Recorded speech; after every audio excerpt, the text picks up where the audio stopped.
We'll begin off anyway with a traditional prayer for teacher and student, one of the peace prayers that we'll explore during this next few days.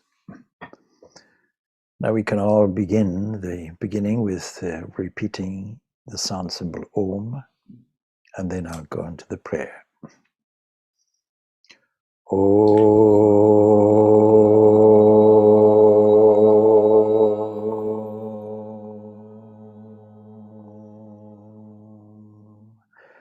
Sahana vavatu, sahano bhunaktu, saha viryam karavavahai, tejasvinavaditam astu ma vidvishavahai.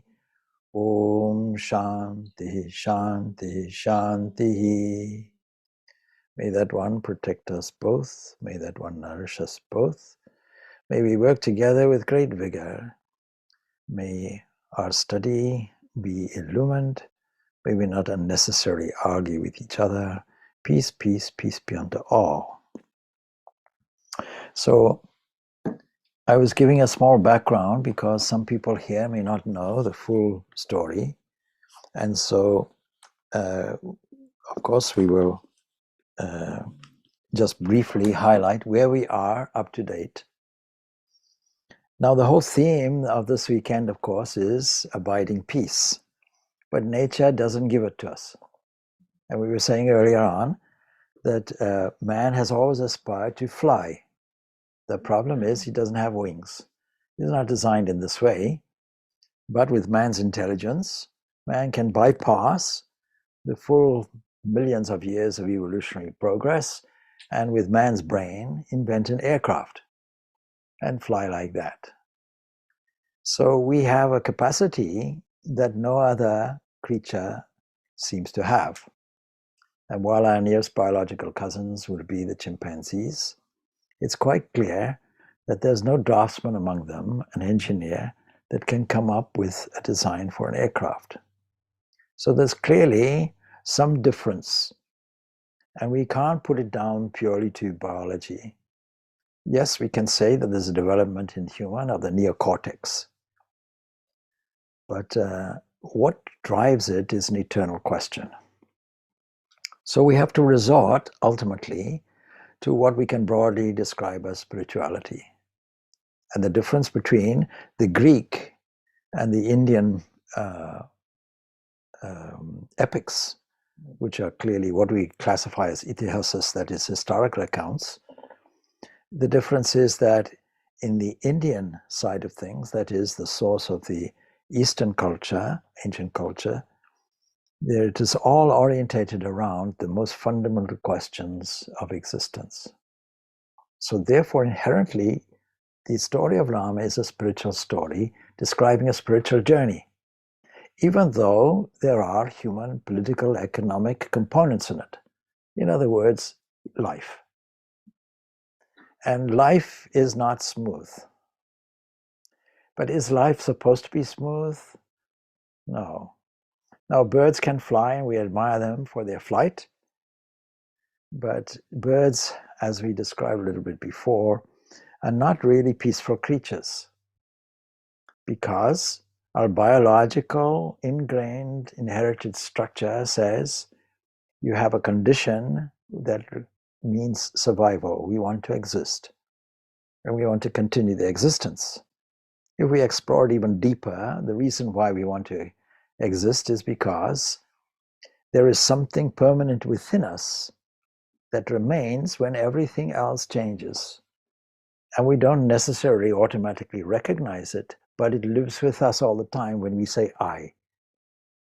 When we say I, we are really meaning I that exists and never does not exist. Then you say, well, what about death? Well, the body dies, no doubt, and the body is born, no doubt. But there is something that remains. And psychologically, even in your imagination, you can never imagine yourself dead. Somebody might say, I dreamt I was dead. All right, who was watching? What was it like? There was a body on the whatever it is, the platform, whatever it is. It was lying in state. Well, who was watching it? Oh, I was watching it. Well, okay. Presumably the I was living.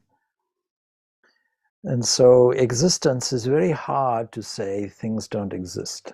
Unless you're a modern cosmologist, as we said last night, where you want nothing to make everything out of nothing. And then when you go to look for nothing, you won't find it because it doesn't exist. This is the logic of adults. Children are a little wiser. They'll laugh at such an idea, and you have to explain, well, it's an adult idea. And you'll learn it when you go to university. So the spiritual journey continues when Rama, because of the vicissitudes of life, who is due to inherit the kingdom and is the heir to the throne, because of an internal plot and a promise that is made, has to relinquish all of that all of a sudden, very, very suddenly. And he goes with his wife and his brother into the forest, and he has to remain there in exile for 14 years. His brother, who doesn't know anything about this, called Bharata, he comes and he is the regent, and with everybody's consent, including Rama.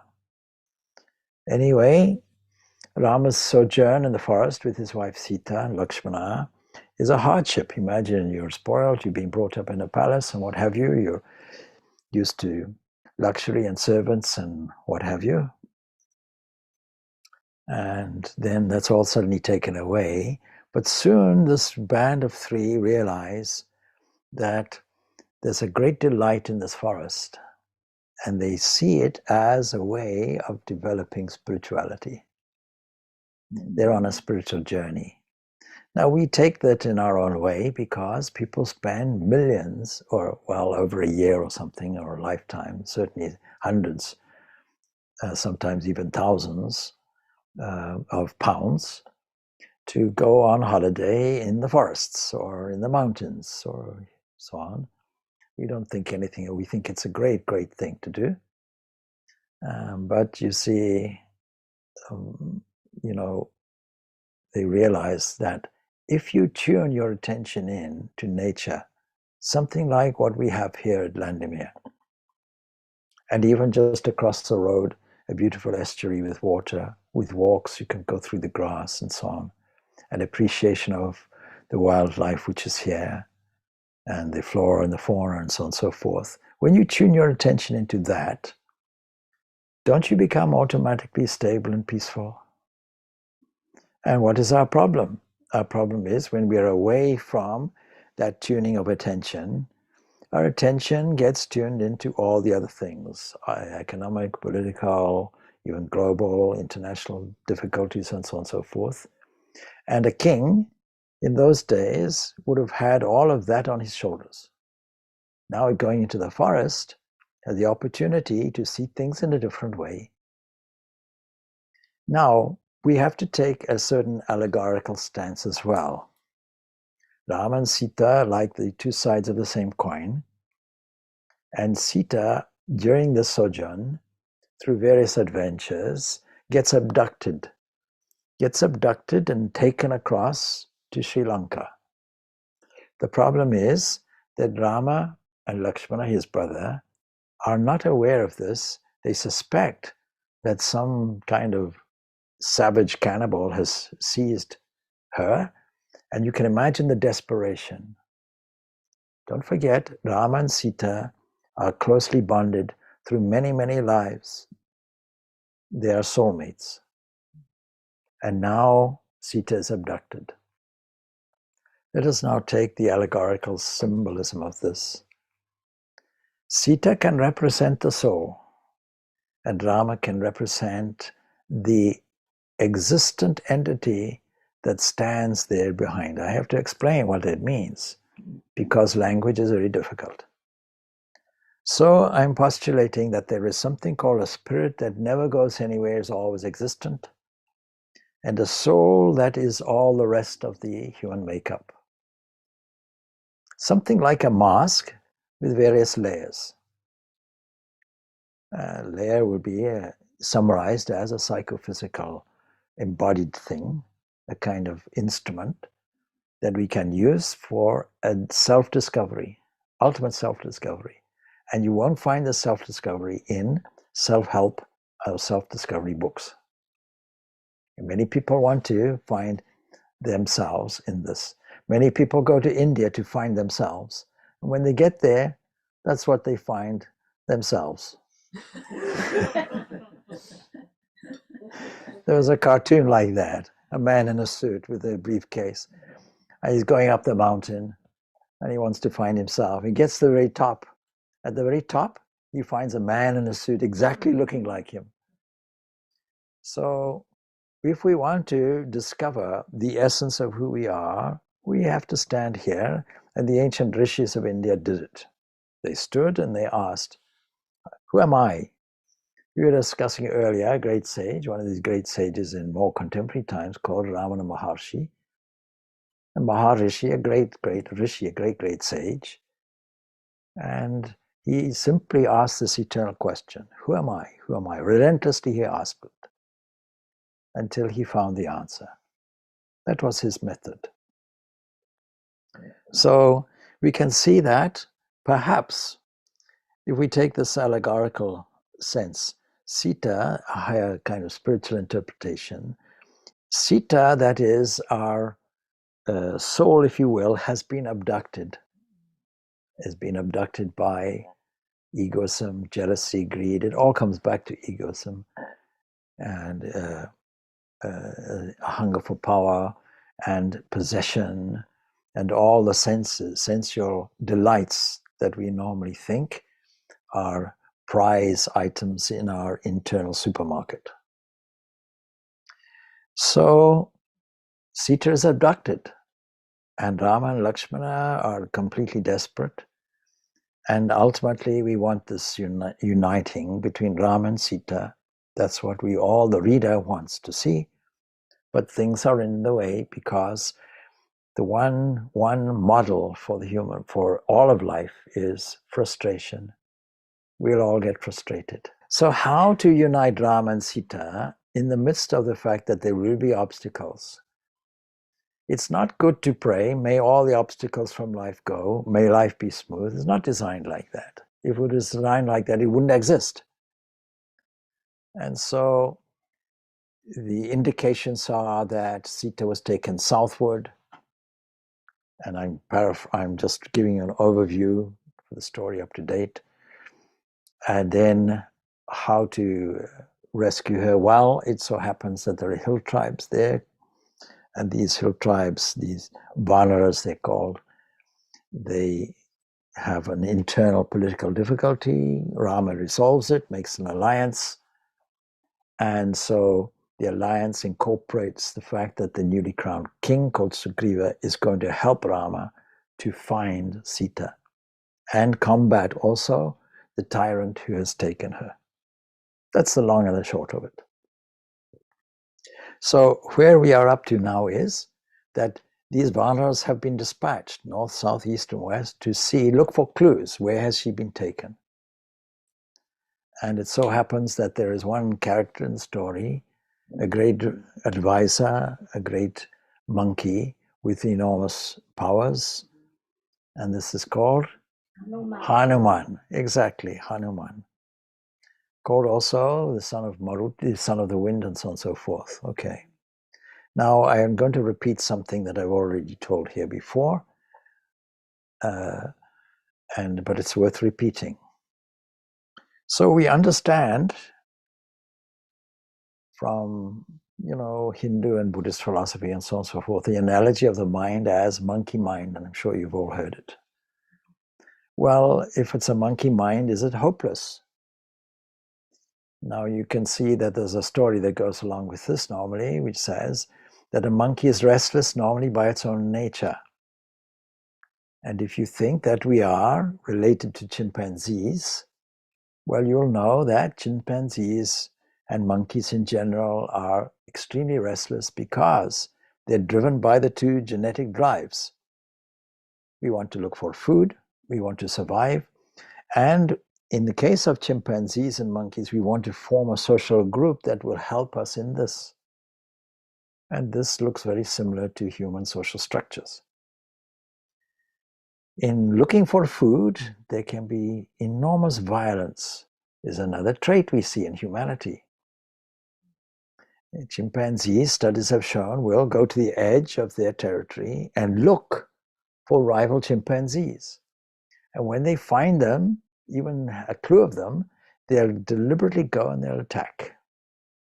And they attack not just randomly, they have a system. And they have a system that involves lookouts. They have a system that involves ambushes. And ultimately, they have a system whereby 4-to-1 ratio, 4 chimpanzees will attack 1 victim because that victim has 4 limbs, and they'll allocate 2 chimpanzees to each limb, and they'll literally tear the person apart. Now, if you're horrified by this, well, go back just a few hundred years and you'll see people in the Spanish Inquisition being subject to the same thing. All right, something put on a rack and you tear the limbs apart.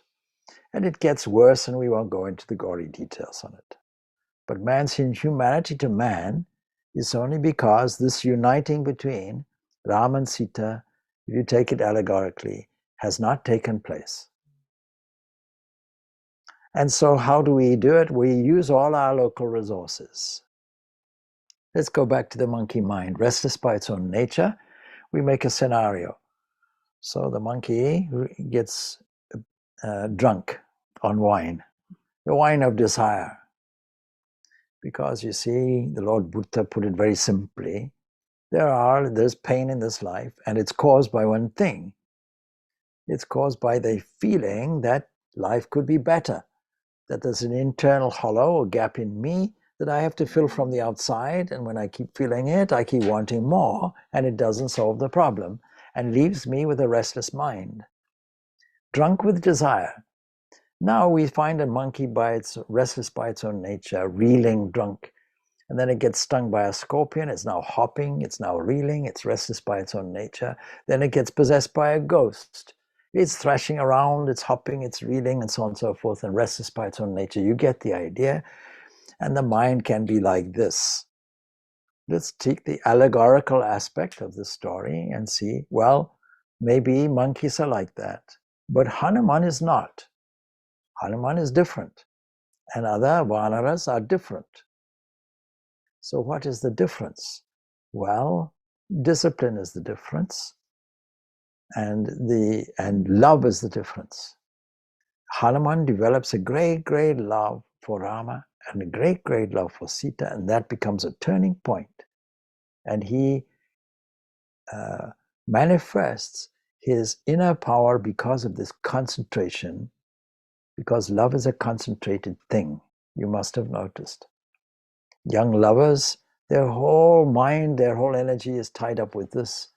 And Gilbert and Sullivan, the operatic people, have that song, Lady, Lady, Misery Me, Lackadaisy. He ate no food and drank no wine or whatever it was. I can't remember the exact words. For the sight of a lovable lady, person going around in a daze, what's wrong with you? Ah, I'm in love. You look unhappy, what's wrong with you? She never texted me. Oh, you look very happy. Yes, I got a few words of text. So you can see how powerful this feeling of love is there. Biologically, it's there in order to give us a social advantage and give us the powerful procreation, finding a mate. Now, this love is an energy that can be elevated. And we find in the relationship between Rama and Sita this elevation of this feeling. It's not just the human love. Of course, it's there. But Rama is seeing Sita, something like the mother of the universe. And Sita is seeing Rama as the Lord of the universe. And when you give advice, as we sometimes have to do for married couples and so on, we have to say, this is a model for married life, for human relationships, that if you're a man, you should see the divine in the female, and if you're a female, you should see the divine in the male, and this mutual thing brings you on a different spiritual bond, a different spiritual level, away from the relational level, not away from it, but increasing it, deepening it. And so ideally, that's how it is. Naturally, we're all in a desperate search to find out where is Sita. Now Hanuman, Angada, who is the prince, and a whole section of the army is looking southward. That's their job, to find Sita. That's also the most obvious place to look.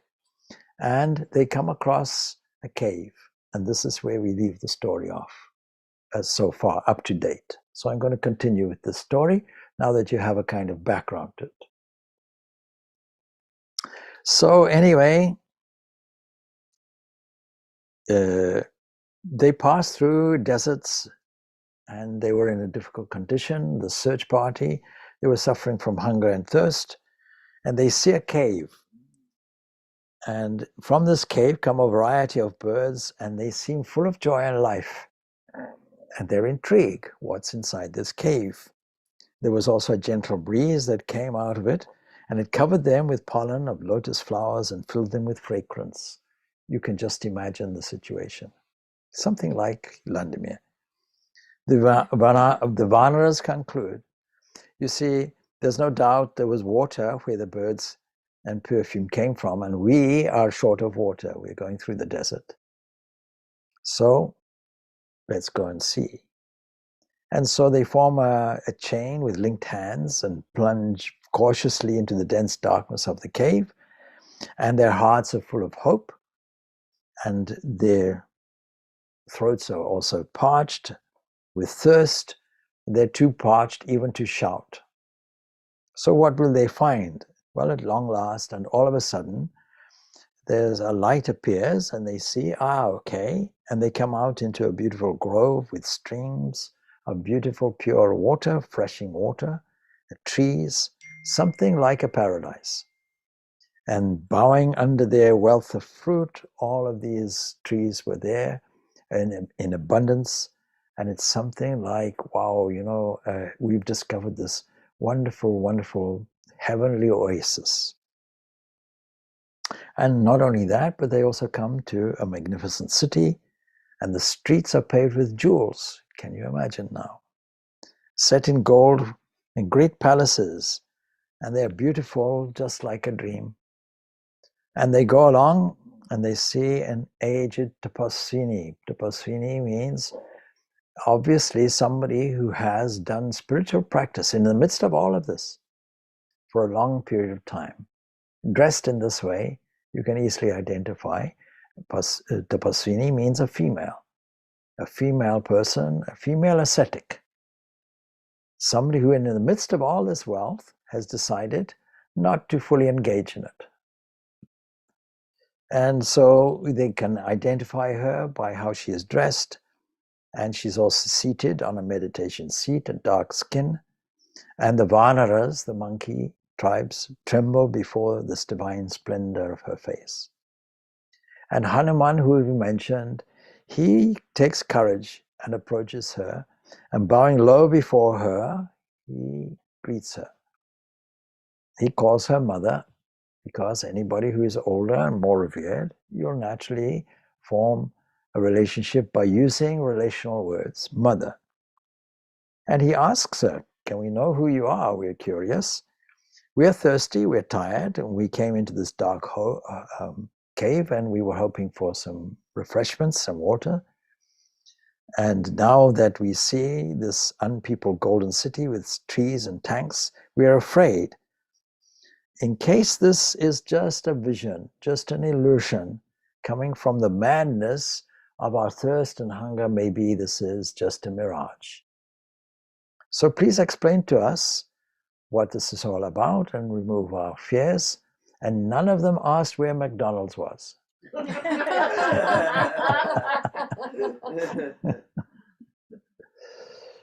Anyway, she answers, how did you find your way into the cave?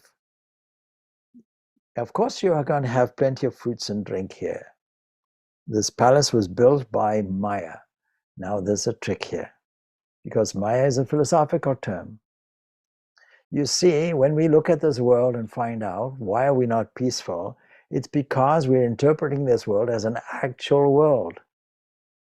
But our philosophy, our revelation in our philosophy tells us it's actually an apparitional world. When you rub your eyes, you can't believe it's there, and when you close your eyes, it's gone. You must have noticed. And so she answers, yes, this palace was built by Maya. That is, this apparitional. The word Maya is related to the term magic. And so it's something that is an appearance. Now, it's neither there nor it's not there, all right? Supposing we say that this is all due to a certain power that deludes us into emphasizing our biological directives and not looking for anything further and not finding any peace of mind as a result, then you see we can't say this world is unreal. It's as real. When you bang your head against the wall, you get a real bump. You can't say it's all an illusion. We have to deal with it in some way. And yet, it comes and goes. There's no permanency for it. And in the sense that it's impermanent, we can only classify it as relatively real. Anyway, it is Maya who is the architect of the Danavas. And she learns from Shukracharya. Shukra is the son of Vyasa. So long and happily, Maya lived here until he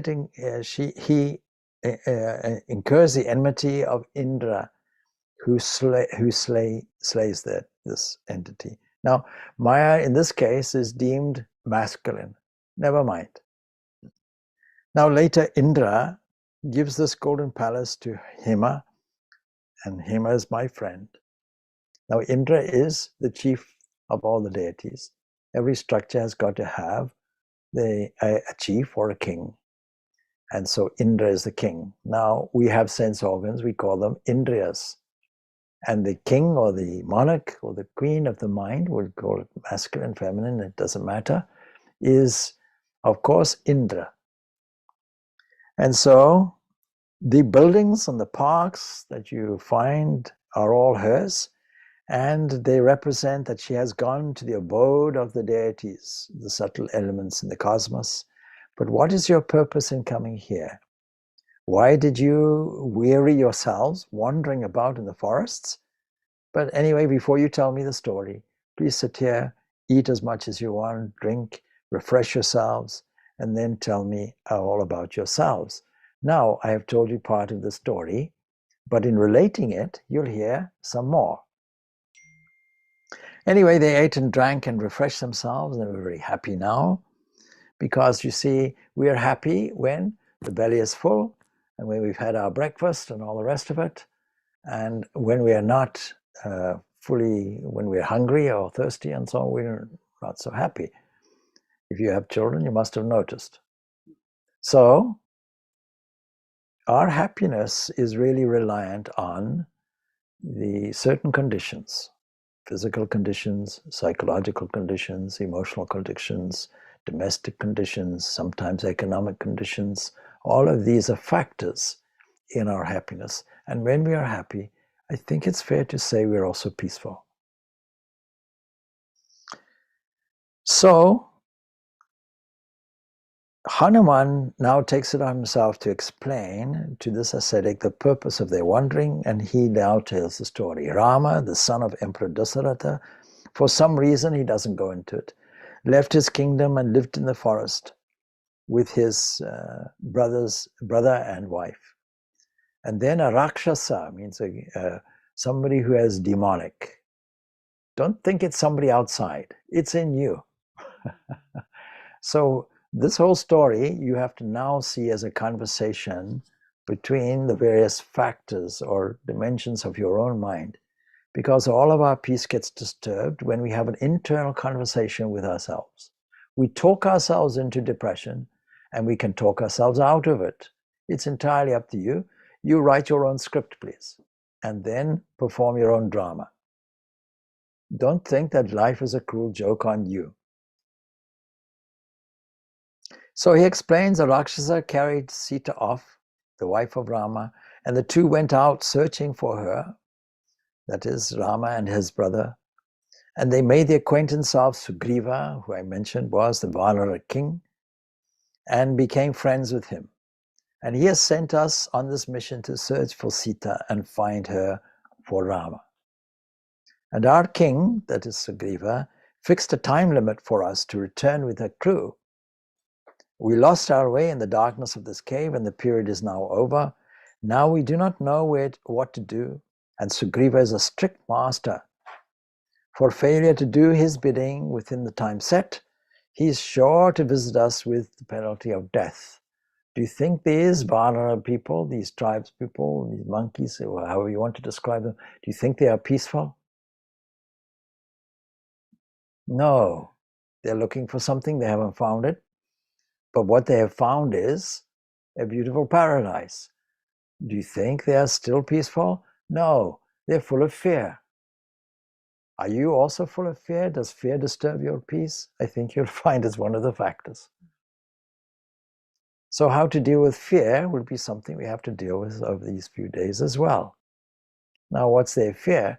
Their fear is if the time limit expires, then we'll get punished, and the penalty is severe. This king is not afraid to chop your head off and put you to death.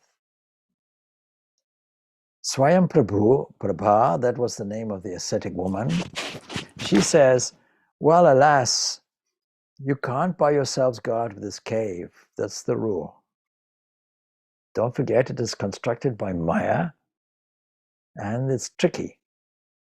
We can't easily get out of this illusion, if you want to call it illusion, this apparitional universe. Don't think you can simply get out of it easily. So, however, and she mentions, no stranger who enters into this cave can get out of it with their life. But here's an exception, because I can see from hearing you that this is a great mission. You're here to rescue Sita out of the jaws of tyranny. You're here to do the right thing. And this comes back to something we were discussing last night. Should we, if we want to not to disturb our peace, should we just sit and let things happen? Or should we do something? And it's not a question of that. It's a question of whatever you do, will it disturb your equilibrium? And so it's not what you do, it's the motive with which you do it, the approach you have, the condition, the mental condition that you have. And so she says, because yours is a great mission, and I must by my tapasya. What does that mean? You see, when we tapas means heat, literally. And when we control the mind, when we engage in self-control, when we take the energy which is normally dispersed and distributed elsewhere and bring it in like a laser beam and concentrate it, we strengthen our will. And in strengthening our will, it becomes extremely powerful, just like all the rays of light can be gathered, and those photons can be beaten in one direction and can cut through steel. We call it laser. A laser is very powerful. And so somebody who engages in this discipline makes the mind strong, and the mind is extremely powerful. Just as Hanuman is very powerful because of his concentration, your mind also doesn't have to be the monkey mind. And so, because of this, and because of my tapasya, my spiritual practice, I can now transport you out. So close your eyes. Because this is constructed by Maya, well, Maya can also create a different scenario and can transport you to a different place. And so they all shut their eyes, and all at once they found themselves on the seashore. Now, this was a delightful thing. We all like the seashore, but it creates some difficulties. How? We can't get back into the cave now. Maybe we can, because they said we can't leave the cave. So in some way, a kind of virtual reality And yet, how do we get from here back to Sugriva and report that we have gone to the seashore? And even having gone to the seashore, what's the point? Where's Sita? So now you can imagine all the dilemma that we face in so-called normal life is an internal conversation that we have with ourselves. We do a course called the Enneagram, and one personality type, we make a kind of funny summary. I wrote myself an angry letter and received a defiant reply. You see, we're all talking to ourselves. It's nothing to do with anybody else. Anyway, reaching the seashore, they look around and they start to discover that it was the beginning of spring now.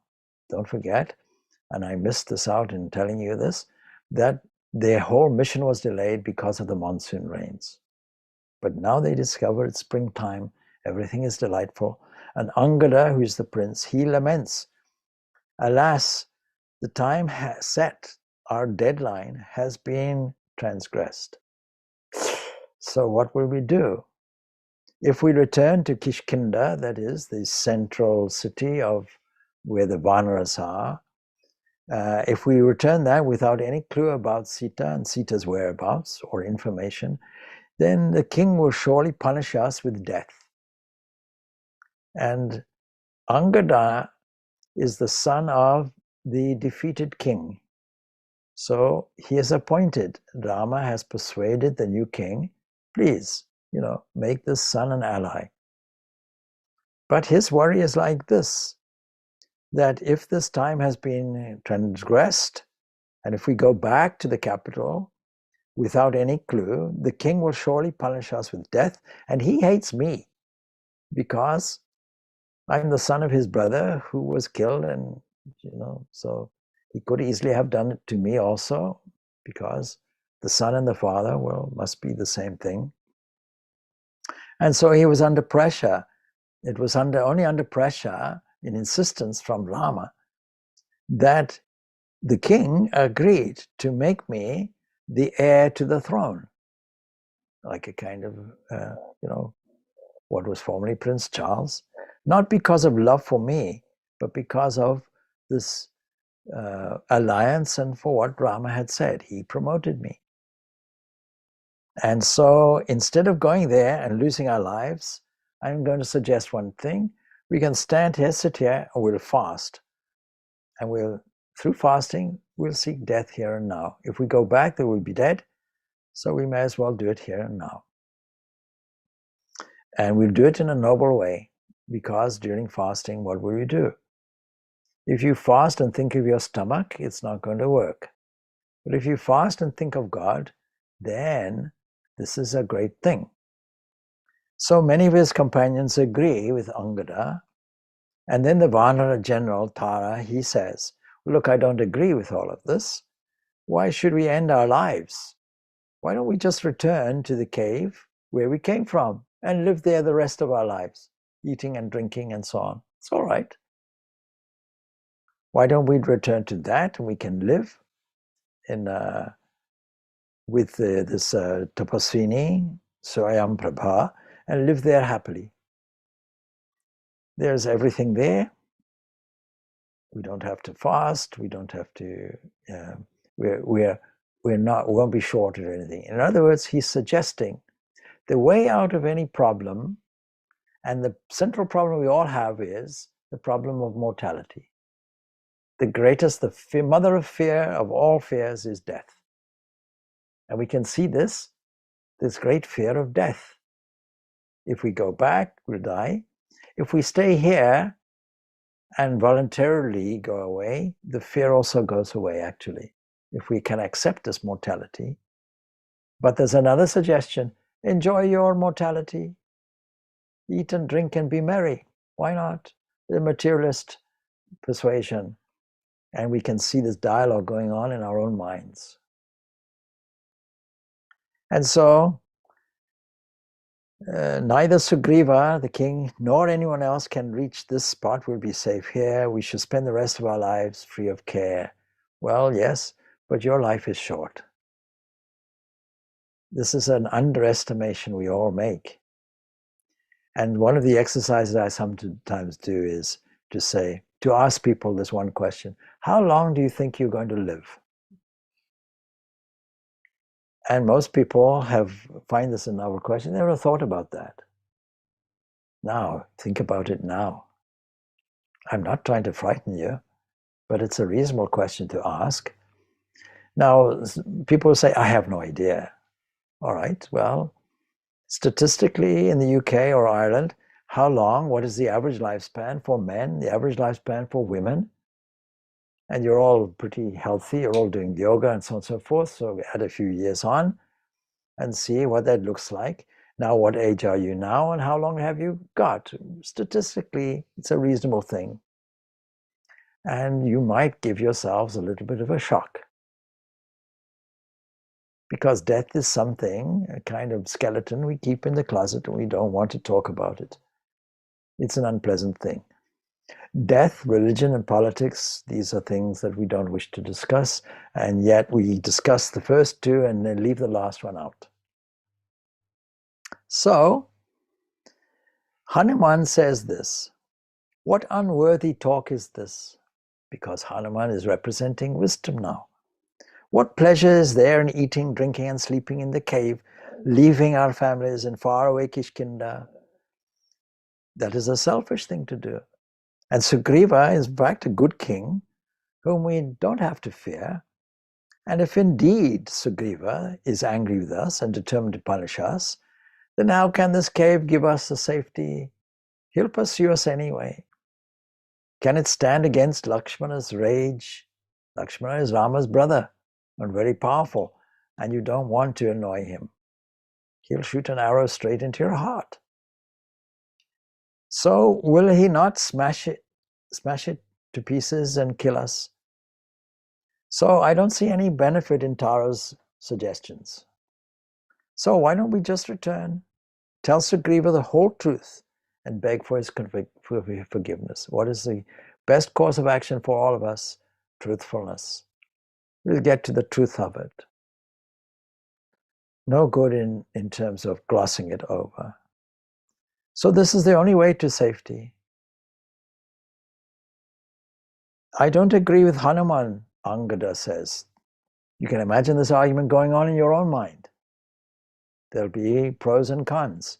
Your mind often splits itself and develops the posture of a lawyer, arguing nicely, pros and cons, this and that and the other. Now, so Sugriva has no love or pity for me, says the prince. He's sure to kill me. He's of a cruel nature. Remember how he killed my father. He doesn't want me to live. He'll find some excuse or other for killing me, and he regards me as an obstacle in his way, and also any progeny that I have. But for me, who would inherit Kishkinda, to break a promise is nothing to him. He didn't forget his solemn promise to Rama that he would search for and recover Sita. That alliance is very strong. And was it not only just for the fear of Lakshmana and Lakshmana's bow and his armaments that he said, okay, I'll initiate a search. And my poor bereaved mother has succumbed to fear and accepted Sugriva's protection. It's very complicated. She clings to life for my sake, and hearing that I'm dead, she'll end her life. So there are lots of things, lots of complex side issues in this. Just as in our own life, it's not as simple as you might think. So alas, I'm miserable and I know what to do, and I don't know what to do. Now, that's often the cause of our own misery. We don't know what to do. Debating at length and not doing anything eventually. Anyway, he says, my death is certain. If I return to Kishkinda, it's far better to fast to death here. So he is endorsing his original suggestion. And he spreads on the ground the kusha grass in the manner prescribed for a vow of death. Very interesting. What is the way out? A vow of death. And if it's in nobility, now we may call that suicide. But you see, supposing you don't value the human body as most people value it. They value it because of an identification with it. But supposing you have the same kind of identification with the car in which you drove here, you don't make this mistake. Of course, some people are attached to their car and also give them a name and say, you know, Susan's not playing up today. I can't start her today. You know, what will I do? And then you see when it breaks down, say, oh, poor Susan, we had to bury her at the junkyard and now we have to find a new one. But the point is, the level of attachment that you have for a car is not exactly the same as you have for the body. Our difficulty is this attachment. And so he's resolved to fast to death. And he does the normal thing. You spread on the ground, kusha graft, in the same way that you prepare for meditation. And then you don't just do that, but you bow to all the elements, which here are called deities, and your ancestors and so on. And you faced east, which is the normal position for worship. And you determine yourself, okay, I'm going to die. And so when Angada, who was the heir to the throne, takes his vow and sits in the posture of fasting unto death, all the other monkeys, they cry in grief and they resolve, we're all going to do it. They all sit down. What a spectacle it must have been. You can see these monkey beings all sitting down facing the east, all prepared to die along with him. There's great loyalty. And they sit facing the east. It's another way of saying giving up. Instead of facing something, let's give up. But giving up doesn't solve the problem, and it doesn't give you the peace of mind. It's not a good tactic. Anyway, from a neighboring hill, Sampati, who is a vulture king, he looks and he sees this spectacular thing going on, this phenomena. This great crowd of vanaras, these monkey people, monkey-like people, resigning themselves to their fate. And having lost his wings previously, unable to move, which is another story, Sampati had been hungry for a long time and he sees an opportunity. He's all going to die. And these monkeys are probably very tasty. And by the way, anyway, I'm pretty hungry. So he says he's rejoicing now and he's saying to himself, well, so many monkeys are going to die here together, and I'll have enough food for a while, and I'll have an effortless feast. So he's looking. You see, the vulture of the mind is always looking for opportunities. Yeah. Meanwhile, the vanaras are expecting death, and when you expect death, what will you do? You'll recall the past, and talking to one another, loudly lament over all that had happened. And because of Kaikeyi, this is the story, how Rama got deposed and so on. We can say jealousy and pride. And because of her, the king died out of grief. It's a tragic story. Because of him, because of Dasaratha, Rama had to dwell in the forest and Ravana care of Sita. This is the whole story going on. Now you see, is regret going to help? Regret is not going to help, but we all do it. We all try and find a solution by looking at the past, and this will put us into a great, great state of depression. The heroic Jatayu lost his life in the attempts to save Sita. Now Jataya, part of the story is, when Jataya, the king of the vultures, sees this episode of this abduction of Sita, he tries to intervene. Being a king, he's a warrior king and does what he can, but he's very old, and ultimately he gets destroyed. And if the heroic bird had strength enough to continue the struggle a little longer, then Rama and Lakshmana would have arrived on the spot and recovered Sita. And earlier on I told you, therefore, 2 phrases or words have to be banned from you. But we started off like that, and if only things had been different. See, yes, I'd be fine, but see, there's the excuse going in.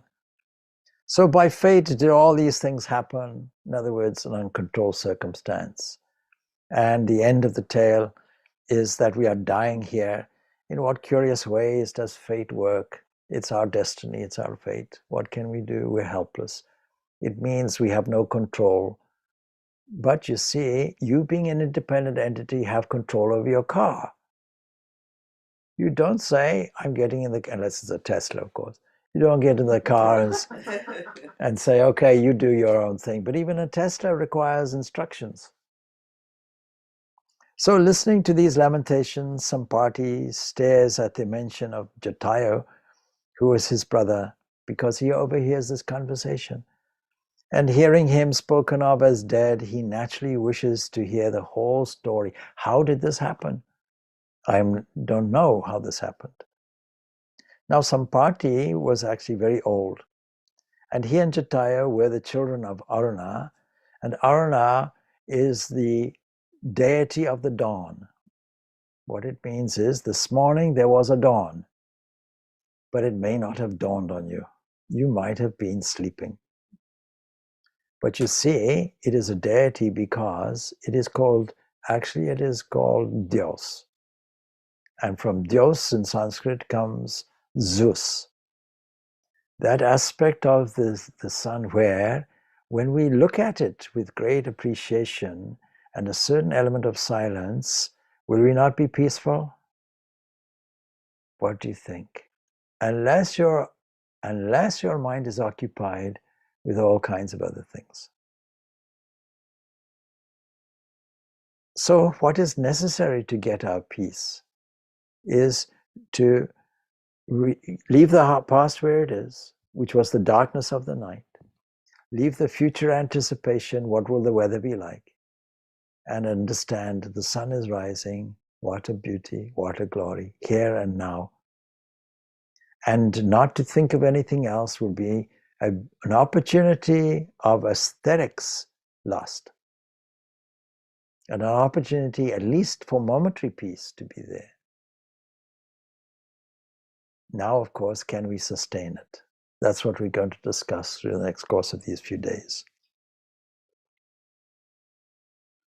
Anyway, there were brothers of the dawn. There were children of the dawn.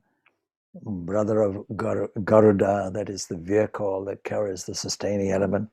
Hari's vehicle, and Jatayu and Sampati, in their youth, when they were children, they were with each other, and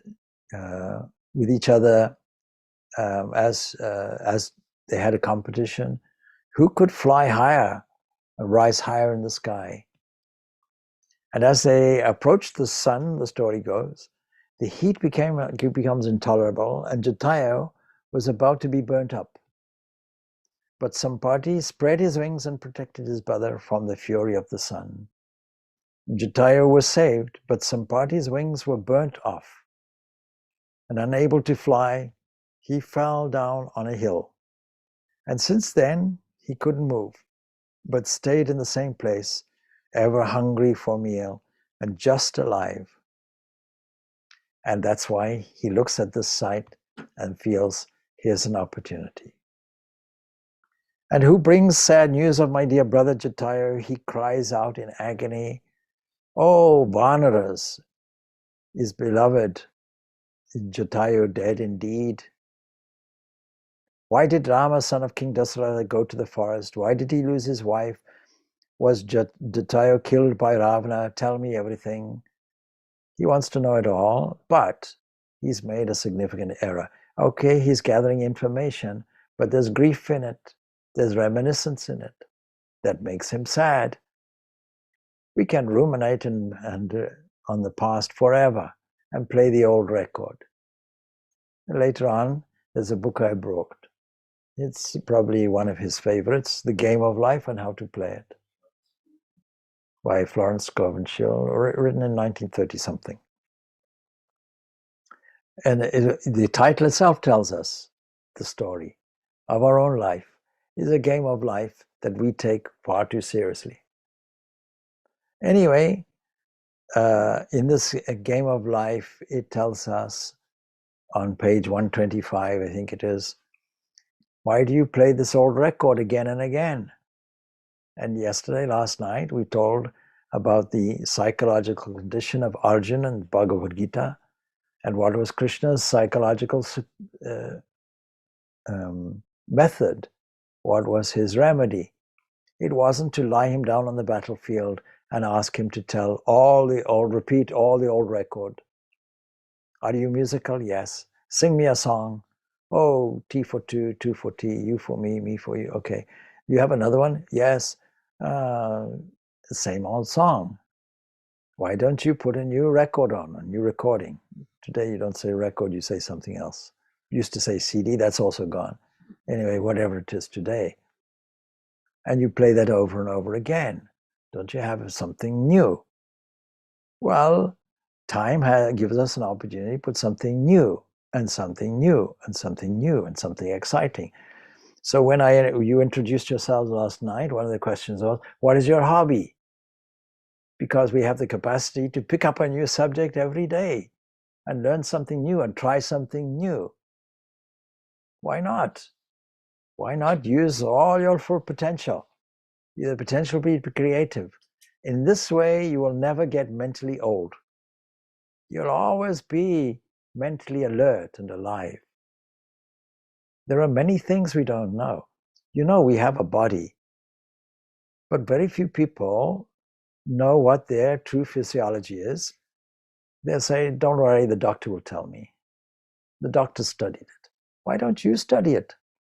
We live in a universe and we have a geocentric view of it.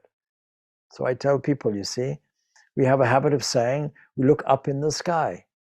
Well, why not say down in the sky? Why do we think it's up? If you're in Australia, you'll also think it's up. Whereas they're upside down. From our point of view, you go outside the environment of the earth, what will you find? There's no up, there's no down, there's no left, there's no right. It's all the same. So we live in a world with no idea what it's like. Are we not curious to find out what the James Webb telescope is looking at? Are we not curious to see what the latest discovery is in terms of material science is like? Are we not curious to understand the deep philosophical meanderings and thoughts of the ancient people?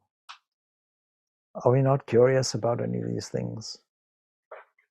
So many of you have taken up a number of interesting positions and hobbies, and well done. But today you can learn something new. Tomorrow you can learn something just for the fun of it, just for the joy of it, elevating your mind, using the full capacity. So the Vanas have resolved to end their lives, as we know, and the wingless old vulture has desired to make an easy meal of them. That's the situation that we find. But now things turn out otherwise.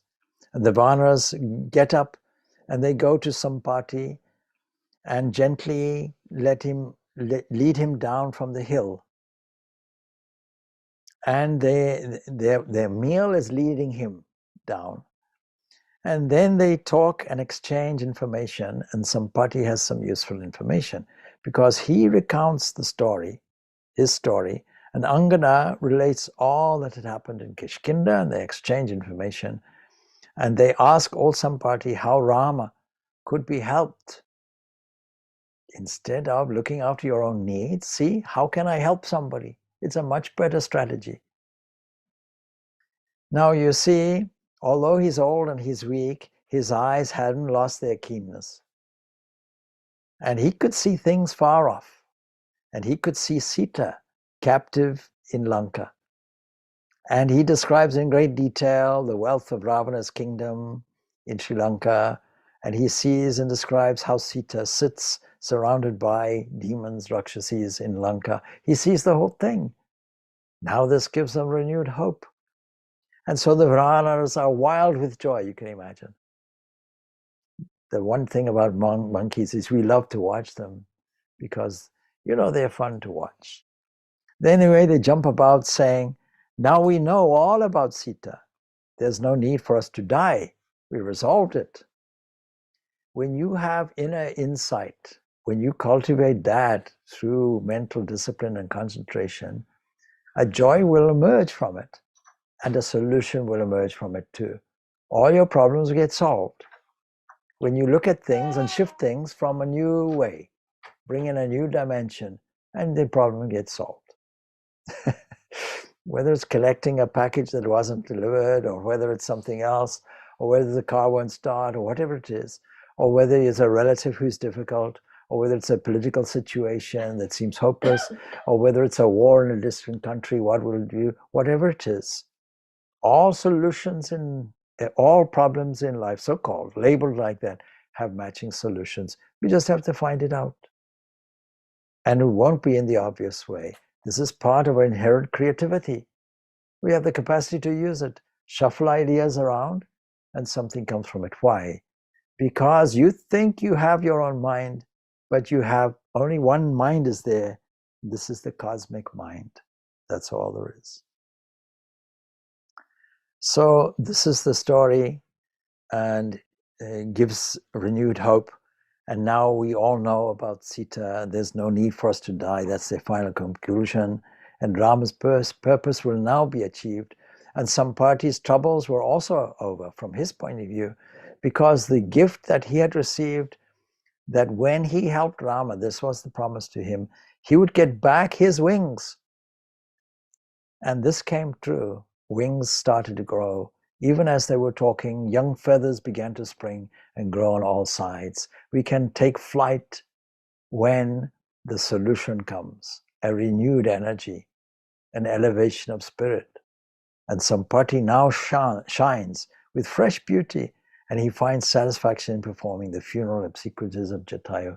And that ends that section for this week. You pick it up, God willing, next week.